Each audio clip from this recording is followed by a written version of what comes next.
What about a bookkeeper? Do I need one? If you've got a lot of transactions, I think it's a good idea. Usually your accountant will offer bookkeeping services, or they might sort of have like an offshore VA who does the bookkeeping. Your accountants can help with things like invoicing, debt collection, payroll. They can do a lot of that stuff as well. But generally in the beginning, you can sort of DIY a lot of that stuff and keep the costs down. Okay, let's talk cash flow.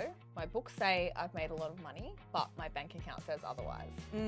Yeah, this is sort of the issue that a lot of people have, and a lot of businesses will find themselves in this spot probably all the time. Your money is tied up in things like stock or machinery. Yeah, your books will say, oh, you've got all this money, but it's literally sitting on a shelf. That's a thing we've always got to think about. So we're always trying to move through the stock as fast as possible, making sure you don't have like stuff hanging around for too long that's just sort of tying up all of your cash. If you're service-based though, and you don't have money tied up in stock and you're finding that cash flow is like really tight, you might need to sort of look at your expenses, that maybe your expenses are too high. If you know your books are saying that your profit is there, but you're not seeing it in the bank account. You might also need to look at overdue invoices. Maybe you've got a lot of people that are still, owing you money that you need to sort of chase up. You might just be finding that there's a lot of things like GST and maybe wages that's also tying up some of that extra profit that you thought you had. A lot of people use like this profit first system where people sort of bucket their bank accounts into sort of like, sort of segments. When you're getting money, you're sort of